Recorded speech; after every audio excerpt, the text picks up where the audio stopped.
ఈ నెల 24న టీడీపీలో చేరబోతున్నట్టుగా ప్రకటించారు మాజీ ఎంపీ కిషోర్ చంద్రదేవ్. సీట్ కోసమే అయితే 2014లోనే పార్టీ మారేవాడినని ఆయన అన్నారు. విజయనగరంలో అశోక్ గజపతిరాజు మర్యాదపూర్వకంగా కలిశారు.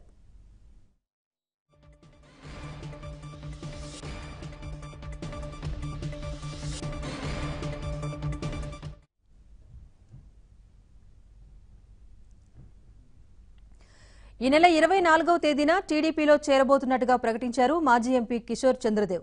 సీట్ కోసమే అయితే 2014లోనే పార్టీ మారేవాడినని అన్నారు ఆయన. విజయనగరంలో అశోక్ గజపతిరాజుతో మర్యాదపూర్వకంగా భేటీ అయ్యారు. దీనికి సంబంధించి మరింత సమాచారాన్ని మా ప్రతినిధి శ్రీనివాస్ అందిస్తారు. శ్రీనివాస్, అశోక్ గజపతిరాజుతో కిషోర్ చంద్రదేవ్ భేటీకి సంబంధించి అప్డేట్స్ ఏంటి? Thank you Rajeshwari. కేంద్ర మాజీ మంత్రిగా విశేషమైనటువంటి రాజకీయ అనుభవం ఉన్నటువంటి వైరిచర్ల కిషోర్ చంద్రదేవ్, కురుపం రాజేవారు అంటారు. వీరు కాంగ్రెస్ పార్టీతో కొంతకాలంగా ఆ విధానాలతో విభేదిస్తూ రాజకీయాలకు దూరంగా ఉంటున్నారు. అయితే ఇటీవల తాను తెలుగుదేశం పార్టీలో చేరాలని నిర్ణయించుకుని రాష్ట్ర రాజధానిలోని అలాగే ఢిల్లీలో కూడా ముఖ్యమంత్రి చంద్రబాబు నాయుడిని కలవడం జరిగింది. ఈ రోజు మర్యాద పూర్వకంగా విజయనగరంలోని అశోక్ గజపతిరాజు గారి బంగ్లాలో కిషోర్ చంద్రదేవ్ కలవటం జరిగింది. కాంగ్రెస్ పార్టీకి రాష్ట్రంలో ఇంకా ఉనికి అనేటటువంటిది లేదని, అయితే తాను ఏ విధమైనటువంటి స్థానాలను ఆశించి గాని ఇతర రాజకీయ ప్రయోజనం ఆశించి గాని పార్టీలో చేరటం లేదు.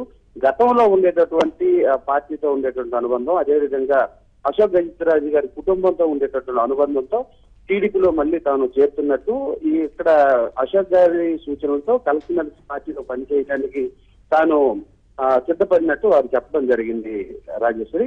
అదేవిధంగా ఇంకా తెలుగుదేశం పార్టీకి రానున్నటువంటి రోజుల్లో మంచి ప్రారంభం ఉందని, అదేవిధంగా పూర్వవైభవం సంతరించుకుంటుందనేటటువంటి ఆశాభావం తనకు ఉందని ఆయన తన మాటల ద్వారా వ్యక్తం చేయడం జరిగింది.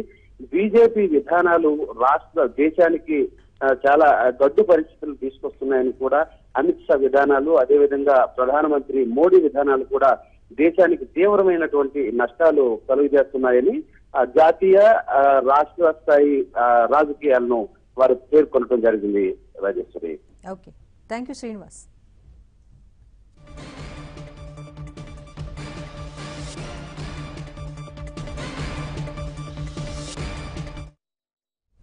చిన్న విరామం తీసుకుందాం. చూస్తూనే ఉండండి ABN.